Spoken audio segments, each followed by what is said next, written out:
Books do so many things for people. They can help you be empathetic. They can help you look inside yourself. Shalom World brings you Season 2 of Booked. The book is not meant for anybody who is not interested in going to heaven. Presenting the honest, inquisitive, and reflective books of the Christian literary culture. It's really easy to have your faith in your head, but working it out with your hands is really important. Meet the writers who will be unfolding the encompassing realities of our lives and our faith. Booked, Season 2. Only on your Shalom World.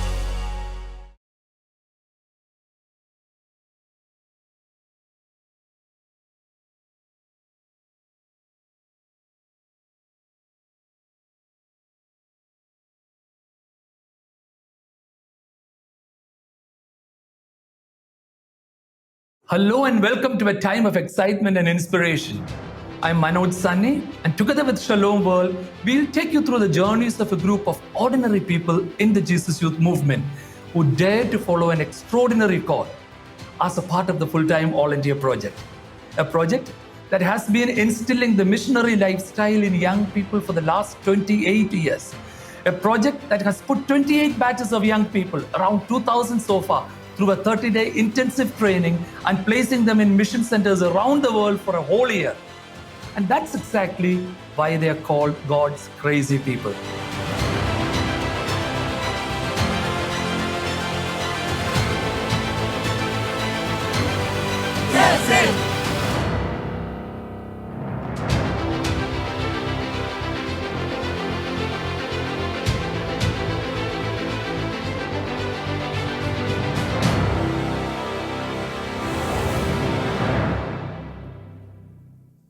Today, we have someone very special joining us from Dubai, UAE. He's the only son of Verghese Anthony and Mercy Anthony, and the beloved brother of Dania and Divine. He was inspired to attend the Jesus Youth full-timers training in Thailand in 2014. He took up the very unique challenge of working in an extremely difficult mission country during his one-year full-timership. He presently works in a university in the student well-being and customer service department. It is my joy to welcome this young missionary from Dubai, David Manjali. David, a hearty welcome. Thank you. Thank you so much, Manoj. How did you start your journey with the Lord? Or when was your moment of encounter with the Lord? My family had been like very strong traditional Catholics. They instilled in me like the Sunday Mass and if possible more Masses in a week, trying to instill the rosary, the devotions, the novenas. As I started to grow up and hit teenage, I had lots of questions about my faith, lots of challenges took place in my life. And I realized at that point, I knew a lot about Jesus, but I did not have a personal relationship. So it was during that time that some of my cousins introduced me to the Jesus Youth Movement, and they had a teens ministry coming up there. And I just was invited to be part of it in the early stages when the ministry was just growing. And I became immediately, the first day I stepped in, I became part of a family. And then I was encouraged this personal encounter. And I was always asking, what is this personal encounter? Like everybody's talking about it, Christ encounter. And then that's when they invited me. A lot of the elders and a lot of the mentors I've met in the movement, they were telling that, that it's not enough to just know about Jesus. If you don't have an encounter, it won't make a substantial difference in your faith. Or it's important. It is the key goal to a Christian faith. And I look forward to that, praying ardently and looking for that encounter. And yes, I still remember the day. It was in a conference, ACYC, November 2009. On the last day of the conference, there was an adoration, and there was, during the adoration, there was lots of healing. I was in tears, and I knew at that moment Christ was inviting to this journey. Do you want me in your life? And I responded, yes, and I want to be. And yes, that was the beginning. And then, how did you land in Thailand for the full-timers training? What motivated you to take such a one-year commitment? You were born and raised in Dubai, and you had a lot of possibilities to continue with your studies and career, and then you decided to take a break for a year. How did it happen? Seeing lots of people come back, especially my older friends come back from full-timership program or the trainings, there was something different about them. Or the stories that they shared, that there was this peace and joy, and that this extreme trust in the Lord. And at that stage, I was looking at them, and I wanted that. I wanted that same joy of being part of this, the same, that abandonment to God's providence. So that really inspired me so much. And yes, my cousins had also the opportunity to go when I was a lot younger. So I used to hear their stories about the mission places they've been, the challenges. And then it was by chance. So it was on my mind. It was by chance in 2013 for World Youth Day. Again, I did not plan on going there. It just came about. Somebody had prayed and decided to send me. I was very young then. I was just in second year college. The moment I was at World Youth Day, seeing the Universal Church in its all splendor and with people from all cultures and nationalities, from different traditions, that's when I felt a stronger calling. David, why don't you give me a year? The language was different, culture was different, extreme weather, completely different food. There was no one to support you, and you couldn't reveal your identity to anyone. If someone had identified the purpose of your presence there, anything would have happened to you. How did you survive, and what was the nature of your mission there? I remember the first few days. The place I had a couple of places where you could sit in nature and reflect, and all the times I sat just for prayer, there was always this assurance from God. And even when I opened the Word of God, like God was assuring like me. And there's this, if you go through the Psalms, and I felt very much in love with the Psalm, because every time I open it, I see God speaking to me. And like, because I was named after King David, and I felt that God's personal touch whenever I always read the Word of God, that God was leading David to a new nation, to a new place. And all those encouragements from God, I really, it gave me that strength. Even when it was difficult to reach out to people or to get the support I need, God was guiding. Even at some point in difficult moments during the journey, God is always sending someone or somebody or some way of assurance that even though that humanly there was not much interaction, or because of the nature of the mission, there was God's assurance. That's how I started, and eventually I think over a period of time I got used to it, and learned to adapt, and I kept on learning, and God was always showing ways to grow. The nature of the mission is quite different, especially in countries like these, especially when there's a lot of sensitivity with regard to many areas, especially with regard to religion or faith. So it was not the usual when they say mission. Usually, people will be in villages, they'll be preaching, they will be doing big programs, or they will be having lots of outreaches and things like that. And here in this particular country, because of the sensitivity, all this was not there. You'll have to work very prudently, very strategically. And then I realized that the heart of the mission there was the basics, was just people seeing my life and seeing the way I communicate, the way I talk to people.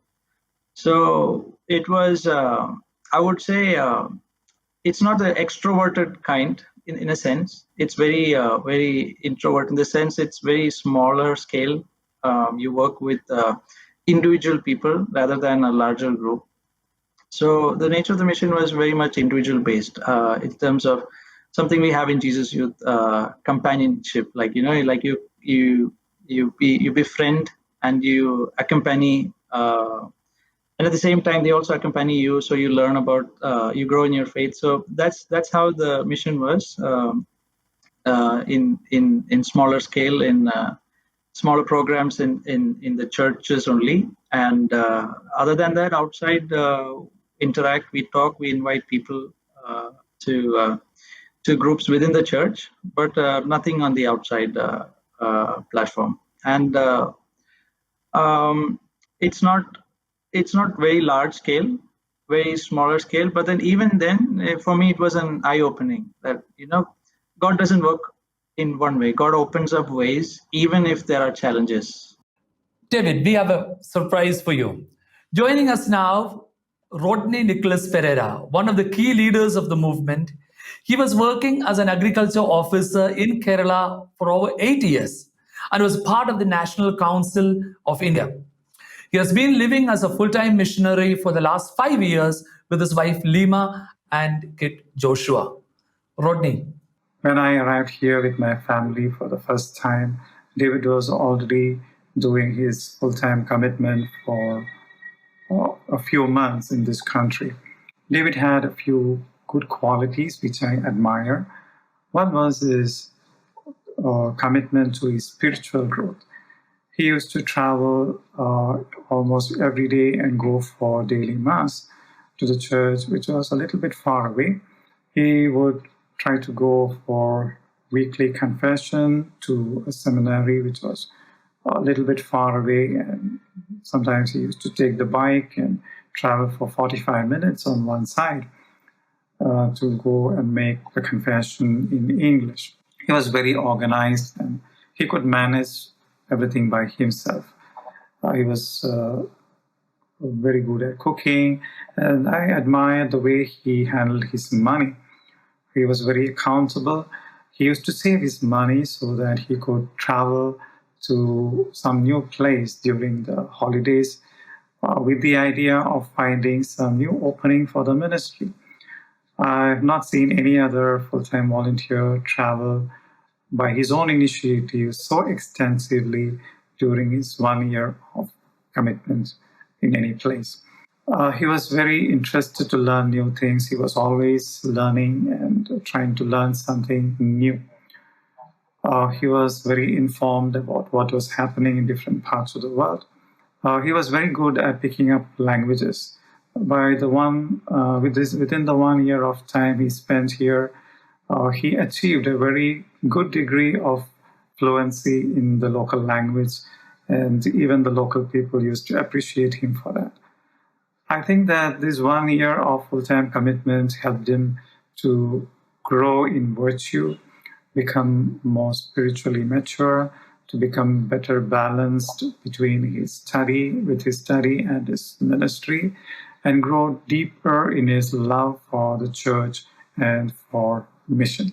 David, whenever I would meet you, you were learning something new and you were excited about something. So what is the new thing that you are learning now? Thank you, Rodney. David, this is a good question to continue with our discussion. I think God was opening my heart to always learning new things, to be open, to know that this is not the end. You just have to keep learning. And so I think one thing I did was just last World Youth Day, I decided to learn Spanish, and that really helped in Panama very much. That's something also that's at workplace. Currently, I'm taking efforts to work with, learn a lot of new things on mental health first aid and those kind of things. So those are new things I'm learning. So that learning spirit was, I think, what I picked up from full-time leadership. It's not stopped. Something I completely feel God has really opened that heart. So yeah, there's always something new I'm learning. Learning Spanish, now bachelor in theology, and I sincerely pray that you will find more and more encounters with new things in your life when you journey on. Let me ask you a question. Okay, it's a very frank question. I meet a lot of young people who are confused and feel lost when they hear about the scandals and conflicts happening within the church. As a young person, are you affected by it? If so, how do you face it? One thing I learned from my mission experience is that the church is very complex, and the church is a body of all of us, and all of us are sinners. And definitely, we are not perfect, and we definitely will make mistakes. And at the end of the day, where the church stands, the rock is Jesus, not any human person.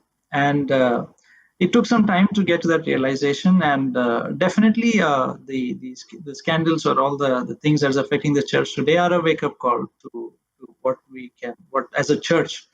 It's not. I don't believe that we should be able to blame anybody, but we have to take collective decision to see what we need to improve, what needs to change, what needs to get better at. And because if the church is wounded, it's not a group of people who are wounded. We are wounded. I am wounded, and we share that same wound that happens, especially with these scandals. And when we are wounded, we reach out to the Lord because He is the healer, and to look forward to the ways that we can heal. And usually, what I come to understand is that how I can help in this process, how I can be a part of the healing journey, and that makes a lot of difference for young people when they see it in the sense that what they can do. Because at the end of the day, this is my family, and my family is wounded, and I need to be a part of that healing journey. It's not. It won't make sense to blame. It won't make sense to point fingers. Of course, it's important to know the faults and see where things have gone wrong and what needs to get better at. But as a body of Christ, it's a healing process, and we are part of it. My final question to you. As a young person, what do you want to share with your peers, the youth of today? To the youth of today, I just have only just one statement. It's abandonment to God's providence. And it's very difficult in these, particularly today and the times we are in. You can't trust anybody. You can't trust a particular organization or a government or things. Everybody is facing challenges, and only thing that I want to tell young people is that trust in God. That His faithfulness will never be broken. You cannot outdo God in His faithfulness, and His providence will always is the key. And that's something I want to tell young people, to take that jump, take that leap. It's not easy. It's very difficult sometimes because you want to hold on to things that give you safety, but the truth is there is no safety. It's an illusion. We've seen that right now with all that's happening around the world, and it's even more so relevant than before. That yes, trust in God, and that's the leap you make. Because only one thing I can assure you: God's faithfulness cannot be outmatched. His faithfulness is everlasting. Thank you very much, David. It was great having you with us on this show. May the Lord always accompany you and fulfill all your plans for the future. Thank you. It's been a great blessing to be able to testify to all the blessings God has given through this platform. Yeah, thank you so much.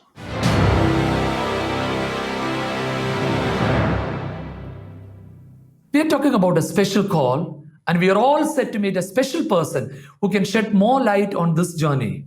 So here is a special guest for the day, Father George Mudakampuram SVD. He started accompanying young people as the chaplain of the full-timers training from the beginning. He took this responsibility from 1992 to 2002, setting apart 10 years to closely accompanying the full-timers. In fact, Father George developed a beautiful system of accompanying the full-timers, which is still followed in the movement. Father presently serves as a parish priest of St. Mary's Foreign Church in Ernakulam, Kerala. Father George. What is the kind of result of this full-timership? For me, it has created spiritually vibrant lay people who are very loyal to the Lord. I have watched them not only during their full-timership, but also even later on in their life. And many of them spend their life to share their God experience with other people in whichever circumstance they are placed. They do it in their family life, in their professional life. And when they migrate to other areas in India or to other countries, there also they try to do the same. We can say they become kind of leaven and salt as the Lord has asked us. And they do kind of silent evangelization in their own families. And of course, their parishes. And maybe the place of their work. Of course, they are housewives. They are parents in their families. They are catechism teachers. They are school teachers, healthcare professionals, business people, media people, all. But there is prayer and love for the Lord in their personal lives. And that influences everything. I think it is a great faith formation because these young people, they go through struggles of life during this 1-year commitment, unexpected failures, unexpected resistance, people making fun of their commitment. All these things they have to handle. Resistance from the family, resistance from priests, the resistance from the nuns whom they know. All this they have to handle by themselves. And of course, it is with prayer and faith and trusting in the Lord. A lot of time spending alone in front of the Lord, shedding tears. But this matures them in their faith experience. And of course, they also get very closely related to the church official setup, dealing with priests and nuns.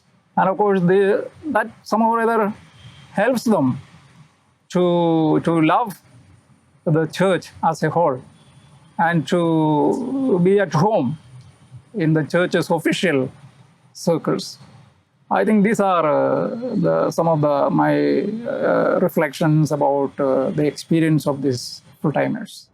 Thank you, Father George, for sharing these truths from your vast experience of working with the full-time volunteers. I can imagine, especially in the early 90s, taking a break from the studies and setting apart that 1 year fully for the mission of the Lord would have been such a strange concept for the church, for the society and the family, especially in Kerala. As you said, but this has grown as one of the best platforms for faith formation now. For forming spiritually vibrant lay people who are loyal to the Lord and are willing to carry the gospel wherever they are placed throughout their lives. So if any one of you listening to me now is inspired to answer a similar call and decide to be a bearer of the gospel, do get in touch with us. So that's it for today, friends. Let's keep each other in prayer and stay crazy for God until we meet again next week for the same program on Shalom World. For more exciting contents, watch shalomworld.org and download the free apps of Shalom World on your iOS and Android devices. Thank you.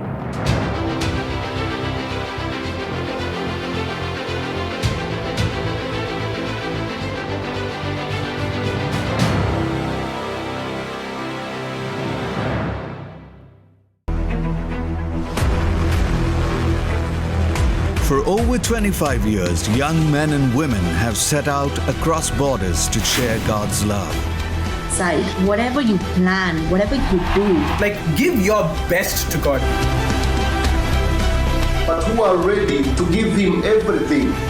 It is a gift to the Catholic Church. Your only true identity is that you are the children of God. I've actually gained an eternal treasure. Don't be afraid to do these things. Dare to follow an extraordinary call. Now it's your turn. If you are a young student or professional and dare to set apart in year, it could change the lives of many, including yours. Be an International Jesus Youth Mission volunteer. Contact us right away. Are you looking for life-changing entertainment? Does what you see on most channels leave you feeling unfulfilled? Well, look no further. Shalom World TV brings the peace and joy of Jesus Christ to you, whether at home or on the go. To start watching, you don't need antennas, cable connections, or a dish. You probably already have what you need if you have a smart TV, such as a Samsung, LG, or Panasonic, or if you have one with an Android, Opera, or Roku TV operating system. These can be found on the latest models of Sony, Toshiba, Vizio, Philips, RCA, Sharp Aquos, TCL, Insignia, Element, Hitachi, Vestal, Skyworth, Changhong, Konka, and Hisense. You can also watch Shalom TV on most IPTV streaming devices, starting with the 4th generation of Apple TV and Roku, Amazon Fire TV, Mi Box, Amino, Humax, or on TiVo Box through the Opera TV store. Are you a gamer or virtual reality enthusiast? We've got you covered. Shalom World is on Xbox One, Razer Forge, Nvidia Shield, and HoloLens. To start watching, all you have to do is go to the App Store, download Shalom World, and start being fulfilled by content that brings you into a deeper relationship with Jesus Christ. For more information on how to watch Shalom World on your TVs and devices, visit us at shalomworld.org/connectedtv. Have a smartphone or tablet? Take Shalom with you wherever you go. Again, by downloading Shalom World from the App Store. If you prefer to watch from your Mac or PC, get the Shalom World desktop app. Or you can always watch from our website, shalomworld.org. And guess what? Shalom World is absolutely free on all of these platforms. Yes, free. There are no download charges and no in-store app purchases required, ever. If you're looking for life-changing entertainment, you found it. It's here, waiting for you on your Shalom World.